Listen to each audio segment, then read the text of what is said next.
Hello friends, in the series on the income tax cases, today we will discuss the case of SANATH Kumar MURALI versus Income Tax Officer and others.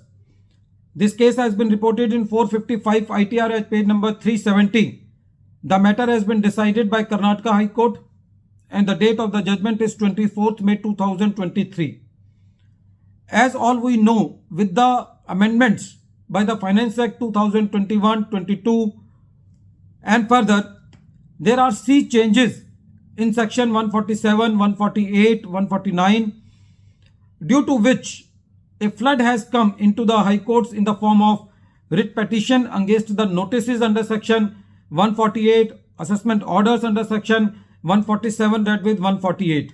Although the courts are very slow and very restrictive in entertaining the writ petitions of the assessee, but still there are some cases which are in favor of the assessee, where the department had just passed the provisions of the act and tried to tax the assessee without any reason.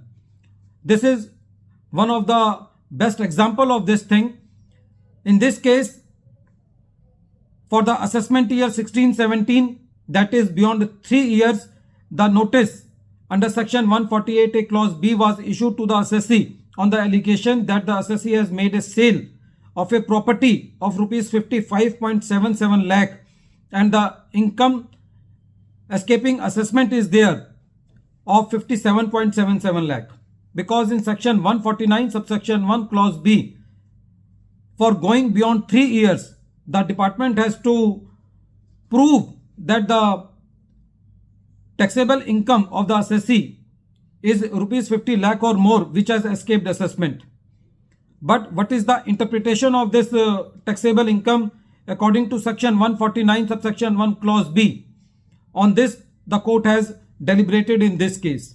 According to the Karnataka High Court, the income chargeable to tax according to section 149 should be the same which is there under section 48, which talks about the mode of computation of capital gain. If according to section 148, the income chargeable to tax is below 50 lakh or more, and the department has to assess the assessee under section 147 beyond 3 years, then the department cannot do so. In this case, the assessee replied that the sale consideration is 55.77 lakhs. The indexed cost of acquisition is 33.85 lakh. So the taxable income is below 50 lakh and the department cannot go for assessment under section 147 because it is beyond 3 years and the income escaping assessment is less than 50 and 50 lakhs. But the learned assessing officer, without giving heed to the reply filed by the assessee, issued the order under section 148A clause D and simultaneously issued notice under section 148 for completing the assessment under section 147.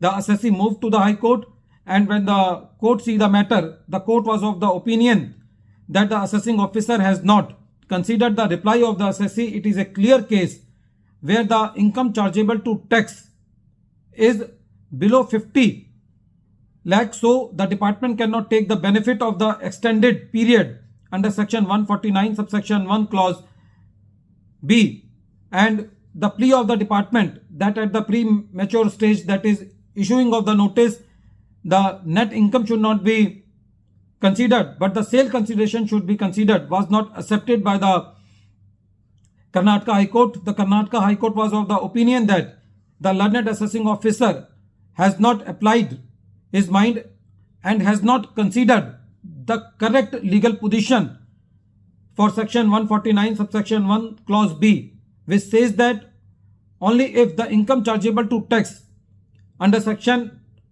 149 subsection 1 clause B is 50 lakh or more, only in that case the department can go beyond 3 years, and in case the income chargeable to tax, like in this case, the capital gain of the assessee is below 50 lakh, the department cannot take the resort beyond 3 years. Friends, this case is very important because we have seen the department issues the notice beyond 3 years by adding some hanky-panky amounts and completes the assessment. So if the submissions of the assessees are not considered, then those notices are not valid in the eyes of the law. At the end of this video, once again I am repeating the name of the case. The name of the case is SANATH Kumar Murari versus Income Tax Officer and others, and this case has been reported in 455 ITR at page number 370. The matter has been decided by Karnataka High Court in a writ petition, and the date of the judgment is 24th May 2023. Thank you, friends.